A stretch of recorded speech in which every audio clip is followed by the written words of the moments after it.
The new player experience for Final Fantasy XIV is always going to be a discussion and has been a discussion for the last 10 years plus of the game being in existence.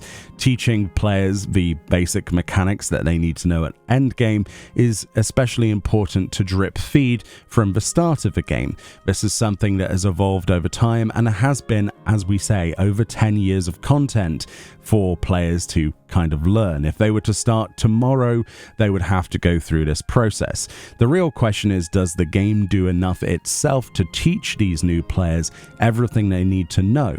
This is especially prevalent because of the level boost system. If you're going to have to go through 10 plus years of content to get to play with your friends, a lot of people will simply choose to go to the cash shop, the Final Fantasy XIV online store, and pay for a level boost, which will skip them traditionally 10 levels before the current content, so at the end of the previous expansion. How much do you really know if you come to the game as a fresh face, new player, if you use a level skip?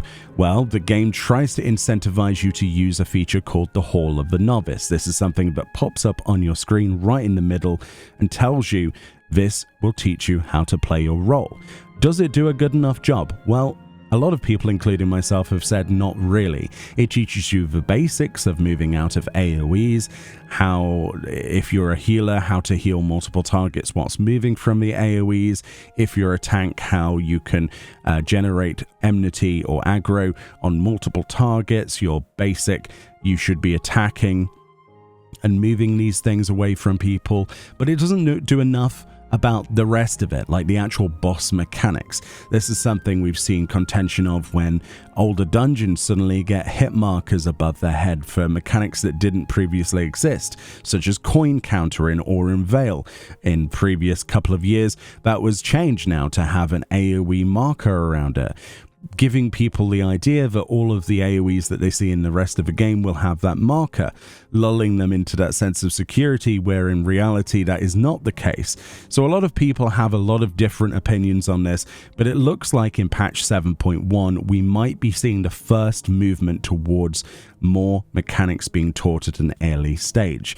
In 7.1, it was talked about in the 83rd letter from a producer live at the Tokyo Game Show, live in front of an audience in Tokyo with Yoshi P and Foxclan. Their plan for 7.1 is to give players a graduation series of exercises.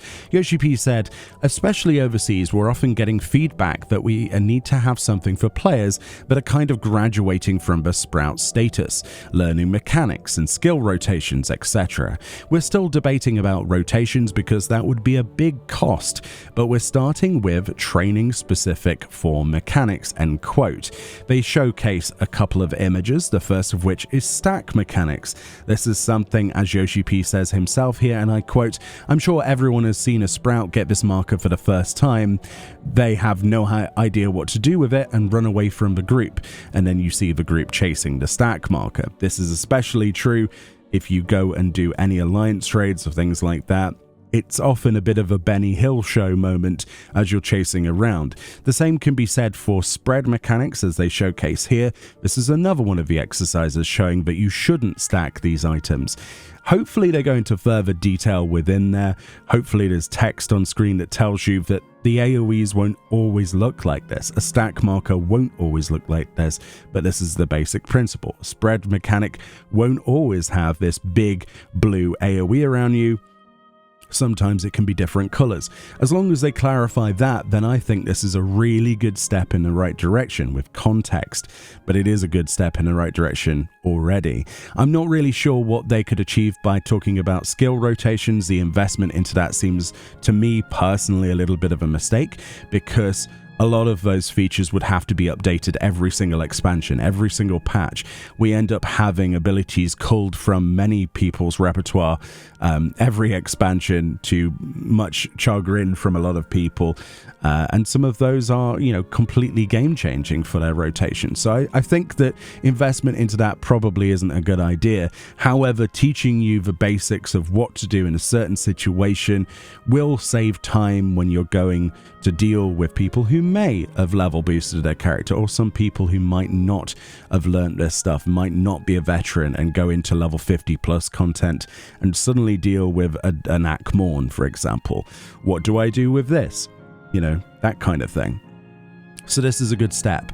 Apparently this new series will be unlocked at level 49 in the Hall of the Novice, but they also say this will not be mandatory. This is something that I'm not sure I agree with. I do think that there should be some kind of learning experience that is mandatory for a player to reach, like a rite of passage. They say here, quote, "We're going to start with easy indicators, but things like look away markers, explanations for towers are in there as well. Every experienced player already knows what a tower is, but not how we can explain those right. In the end of this new series, there will be a graduation exam. Of course, this is not required for players to keep playing and doing content," end quote. The real question is, why is that the case? Is it not something that should be prioritized?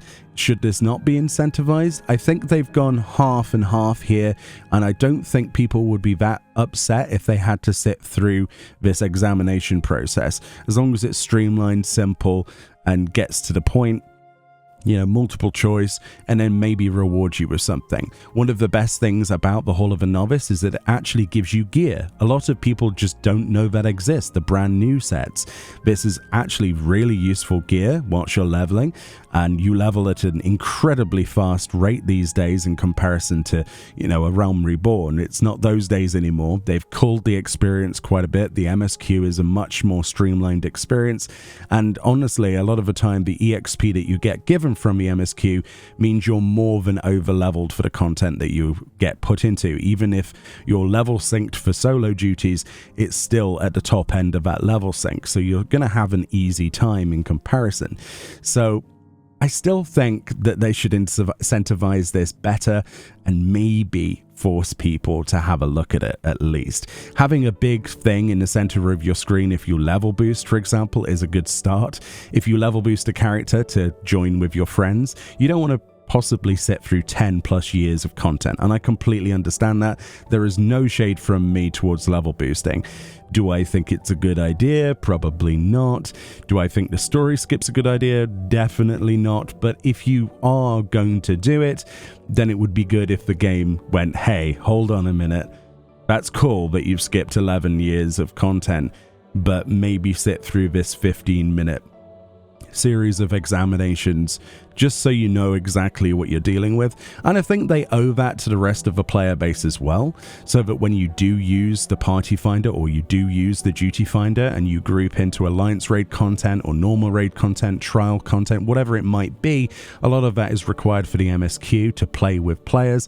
It cannot all be done in a solo experience with the solo trust dungeons.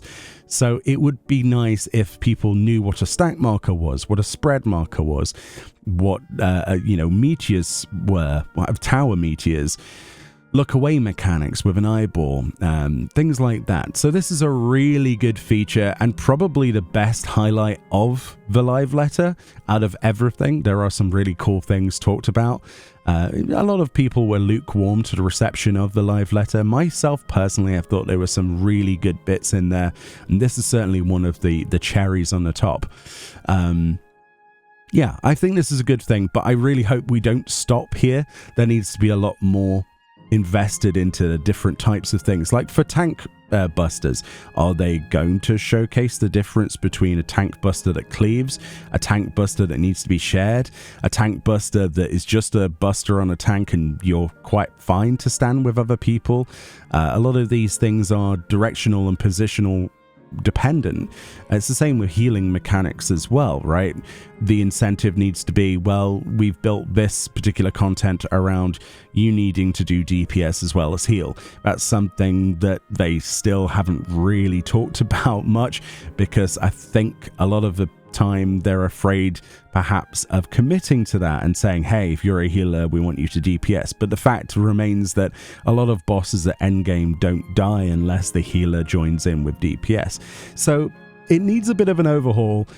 more than it already is, and I think this is the perfect time at the start of the next 10-year saga. It really depends how far they go with this, and I really hope they put the budget into this and go through a lot of the things. Typical examples: go and do some old content, realize what things would be useful to learn, and that way we would see less of the nerfing of older content to facilitate this. A lot of people have heard me talk about coin counter in Auron Vale, where they changed the untelegraphed 100-ton swing, for example, to now have a telegraph. This is something I thought was a bad idea, simply because not all of those swings are going to be telegraphed, and there is a difference between something being there and not, and you need to pay attention to different things on the boss itself, be it its HP bar, its cast bar. So we'll see how it goes. This is a good step in the right direction. But anyway, let me know what you think about this, whether you're on the side of making this a mandatory experience, which it isn't, or if you prefer the idea that this is optional. Maybe you think that the game really doesn't need this. Maybe you would prefer budget elsewhere. But I think a lot of the Party Finder experiences and Duty Finder experiences would benefit from this personally. Anyway, can't wait for 7.1. There's lots of things to talk about, and I'll be sure to talk about them in videos as we lead up to that point. Thank you so much for watching. Enjoy the rest of your day, and I'll see you all next time.